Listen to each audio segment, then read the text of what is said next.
대단하죠.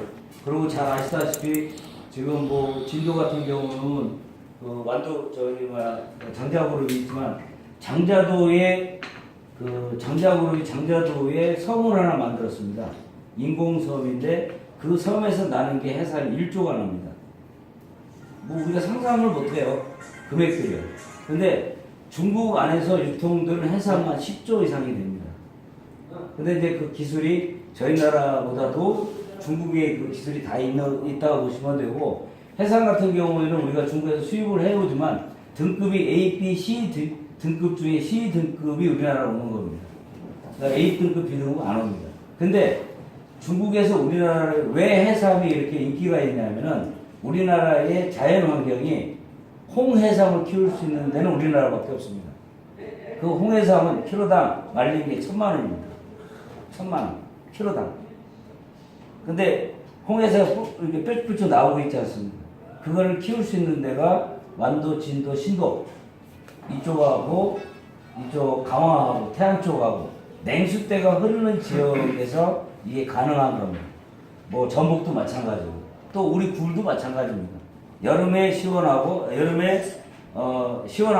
겨울에 따뜻한 물이 있는 지역이 가장 좋은 환경의 어장이라고 보시면 됩니다. 근데 이제 오신 분들이 아마 그 어장이 어딘지는 그 지역에 사셨으면은 많이 상상이 되리라고 보고 있습니다. 그래서 저도 이거를 처음에 시작할 때는 정말 실패를 많이 봤어요. 한 R&D를 한 8년, 9년을 했었는데 20번 이상 실패를 했습니다. 그래서 이제 저 역시도 많은 돈을 제 개인 돈을 들여가지고 이 사업을 시작을 했었는데 참 이 불행하게도 2007년도에 아까 가셨던 태안의 기름 사건으로 인해서 11만 7천 건 중에 저희 회사가 가장 큰 피해자입니다. 그래서 상당히 많은 어려움을 겪었는데 2007년도에 기름 사건이 나가지고 한 가지 우리 정부가 변한 게 하나 있어요. 뭐냐면은 그동안에는 잡는 어업, 바다에서 있으면 잡고 없으면 말고 하는 잡는 어업이 우리나라의 모든 지원 정책이 그렇게 됐었는데 2007년도에 기름 사건이 난 이후에 정부가 조사를 해보니까 전부 다 맨손업자 외에는 없습니다. 저희와 같은 기업형은 없다는 얘기예요. 그래서 이제 정부에서 대중국을 겨냥해서 기르는 사업으로 전환을 해야 되겠다. 잡는 어업에서. 그래서 2012년도에 해수부하고 12개 단체하고 저희가 주축이 돼가지고 TF팀을 형성했어요. 갯벌을 활용한 정책을 좀 정부가 주도해야 되겠다. 그래서 한 70명 정도의 각 기관들의 단체들을 해서 한 5년 동안을 했습니다. 그래서 지금 나와 있는 2013년도에 갯벌 정책이 다 바뀐 게 그때 했던 상황들이라고 보시면 되고요. 근데 이제 태안의 이제 기름 사건 자체가 온 이유는 지금 여수하고 앞으로도 여수하고 태안하고 딱 두 군데밖에 없습니다. 유조선이 다니는 길은 태안 앞바다하고 여수 앞바다 딱 두 군데입니다. 그래서 해류 자체도 아시겠습니다만은 물이 일자로 들었다 놨다 하는 게 아니라 이렇게 와류에서 들었다 놨다 하기 때문에 기름이 사고가 나더라도 났던 지역에서는 아직 또 다른 지역에 날 수가 없다라는 게 이제 사실이고요. 그 다음에 두 번째로는 그때 당시에는 보험이 안 됐었습니다. 근데 이제 2013년에 이거는 이제 VIP까지 보고가 돼가지고 저도 이명박 대통령님한테 직접 한 7분 동안 PT를 했습니다. 그래서 수단 10대 품목을 그때 이제 정한 겁니다. 그래서 이제 그 중에 이제 저희가 하고 있는 갯벌 창물이 1번 주자고요. 2번이 해삼, 3번이 전복, 4번이 뱀장어 이런 식으로 이렇게 10가지 품목을 정해서 품목당 1조 산업을 육성을 해서 2020년까지 2020 정책이라고 해서 2020년까지 100억 불을 수출을 대중국으로 해서 해야 되겠다. 그걸 정책을 했었는데 또 중간에 이제 그 기점에는 이제 저희 회사가 항상 중심에 있었는데 참 저희 거로 인해서 예산도 1,558억인가 48억인가 잡혀 있었습니다.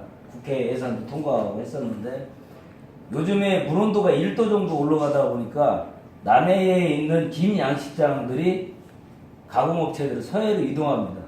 요 주위에 있는 김 양식장들이 다 남해에서 온 분들입니다.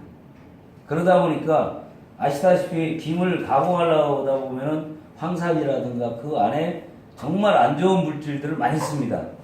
화학적 물질들을 많이 쓰기 때문에 그거로 인해서 저희가 이제 종묘 생산을 하는 데에 14년에 문제가 생겼었습니다. 그래서 이제 뭐 청와대도 오고 해수부도 오고 지하철도 오고 했었는데 그게 이제 옹진군에서 계약을 하게 되면 예산이라는 거는 3년 동안 쓸 수가 있는데 저희하고 계약은 1년 반 동안 가지고 있고 10개월 동안을 계약을 하다 보니까 10개월 동안 계약해서 생산할 수 있는 캐파가 안 되는데도 계약 해지가 되는 바람에 저희가 원골에서 재판을 지금 진행하고 있습니다. 재판에 졌지만은 그래서 어쨌든 그러다 보니까 정부 예산이나 이런 것들이 전부 다 올 수도 된 상황이고요. 저희도 지자체나 이쪽을 믿지 못해서 사실 한 2년 전부터 중국을 다니면서 투자 유치를 저희가 이제 하기 시작했고요. 그래서 올 연말 안에 정말 큰 돈이 중국에서 들어옵니다. 그래서 제가 지금 종묘 생산에 대한 거는 태안 쪽에 올 연말부터 해서 내년 6월 달까지 종묘 연간 한 20억 개를 생산할 수 있는 종묘 배양장이 이제 만들어집니다. 그래서 완전 친환경 쪽으로 지금 만들 거를 지금 다 지금 준비했고요. 그 다음에 이제 남해 쪽에도 가공 공장이 만들어지고 태안에 만들어지고 옹진군에 만들어지고 한 5군데 정도의 가공 공장이 만들어지고 갯벌은 60만 평부터 시작합니다. 200헥타르 시설을. 그래서 제가 지금 오다를 받아놓은 거는 연간 한 4천억 정도를 지금 받아놨습니다. 바이어들한테.